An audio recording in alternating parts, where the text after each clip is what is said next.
శ్రీకృష్ణుడి భూమిగా భావించే గుజరాత్లోని ద్వారకా తీరంలో ఆర్కియాలజికల్ సర్వే ఆఫ్ ఇండియా ఏఎస్ఐకి చెందిన 5 సభ్యుల బృందం నీటి అడుగున అన్వేషణను నిర్వహించింది.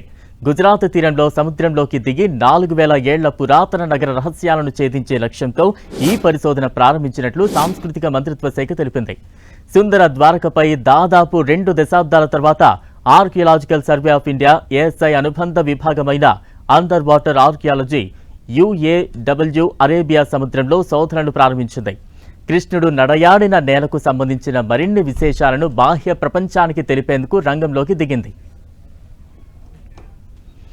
ఏఎస్ఐ అదనపు director general professor Alok Tripathi నేతృత్వంలోని 5 పురావస్తు శాస్త్రవేత్తల బృందం ఈ అన్వేషణను మొదలుపెట్టింది.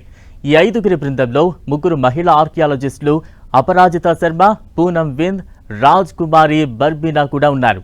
నీటి అడుగున ఉన్న భారతదేశపు గొప్ప సాంస్కృతిక వారసత్వాన్ని రక్షించడానికి ఏఎస్ఐ చేస్తున్న ప్రయత్నాలలో ఈ ఆవిష్కరణ ఒక ముఖ్యమైన భాగమని పేర్కొంది. ద్వారకా ఓఖా తీరంలో ఉన్న బెట్ ద్వారకా అనే ద్వీపం సమీపంలో చివరిసారిగా 2005-2007లో పరిశోధన జరిగింది.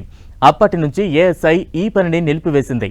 ఈ నేపథ్యంలోనే తాజాగా ద్వారకలో సముద్రం కింద ఉన్న చరిత్ర కోసం అన్వేషణ తిరిగి ప్రారంభించింది. ద్వారకా నగరాన్వేషణ పురావస్తు శాస్త్రవేత్తలకు నిత్యం ఒక కుతూహలాన్ని కలిగిస్తోంది. 1930లలో మొదటిసారిగా హీరానంద శాస్త్రి ద్వారకా రహస్యాలను తెలుసుకునేందుకు అన్వేషించారు. 1963లో జేఎం నానావతి, హెచ్డి సంకాలియా ఆధ్వర్యంలో మొదటిసారిగా ద్వారకలో తవ్వకాలు జరిగాయి. 1969 నుంచి 1970 వరకు, 1983 నుంచి 1990 వరకు సముద్ర గర్భంలో ద్వారక అవశేషాలను, అప్పుడు వినియోగించిన కొన్ని వస్తువులను పురావస్తు శాస్త్రవేత్తలు గుర్తించారు. చివరగా 2 దశాబ్దాల క్రితం UAW ఆధ్వర్యంలో అన్వేషణ జరిగింది. వీరంతా సముద్ర గర్భంలో ప్రణాళికాబద్ధంగా నిర్మించిన ఒక నగర అవశేషాలను, అద్భుతమైన నిర్మాణాలు ఉన్నాయని తేల్చారు. హిందూ పురాణాలు, ఇతిహాసాల్లో ద్వారకా నగరానికి విశేష ప్రాధాన్యం ఉంది. కృష్ణుడు కర్మభూమిగా భావించే ఈ నగరం హిందువుల 7 మోక్ష నగరాల్లో ఒకటి. దేవశిల్పి విశ్వకర్మ సాయంతో సుందర ద్వారకా నగరాన్ని నిర్మించారని విశ్వాసం. దీనినే బేట్ ద్వారకా అంటున్నారు. శ్రీకృష్ణుడు అవతారం చాలించిన తర్వాత ద్వారకా నగరం సముద్రంలో మునిగిపోయిందని భావిస్తారు. సముద్రం ముందుకు సాగడంతో సహజ కారణాల వల్ల గతంలోని ద్వారక అదృశ్యమైందని చరిత్రకారులు చెబుతారు. ఈ నేపథ్యంలోనే దాని అవశేషాలను కనుగొనేందుకు పరిశోధనలు జరుపుతున్నారు. ఇక శ్రీకృష్ణుడు మరణించిన తర్వాత ద్వారకా నగరం మునిగిపోయింది. అయితే ఆ తర్వాత మళ్లీ నిర్మించారు, మళ్లీ మునిగిపోయింది. ఇలా 5 సార్లు ద్వారకా నగరాన్ని నిర్మించగా అన్నిసార్లు మునిగిపోయిందనే నమ్మకం ఉంది. అయితే దీనికి శాస్త్రీయమైన లేదా పురావస్తు ఆధారాలు లేవు.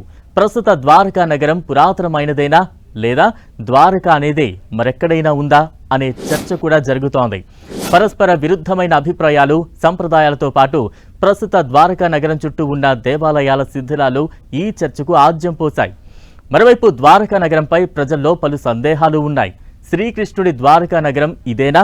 సముద్ర గర్భంలోని నిర్మాణాలు ఏ కాలం నాటివి? ఈ నిర్మాణాల విశేషాలు ఏంటి అనేది తేలాల్సి ఉంది. పురాణాలకు, చరిత్రకు మధ్య ఉన్న అంతరాన్ని పూడ్చడమే ఇప్పుడు అండర్ వాటర్ ఆర్కియాలజీ వింగ్ చేస్తున్న అన్వేషణ లక్ష్యమని అధికారులు చెబుతున్నారు. దశల వారీగా ఈ కార్యక్రమాన్ని చేపట్టనున్నట్లు, ఇప్పుడు ప్రాథమిక అధ్యయనం కోసం గోమతి నది సమీప ప్రాంతాన్ని ఎంచుకున్నట్లు అధికారులు తెలిపారు.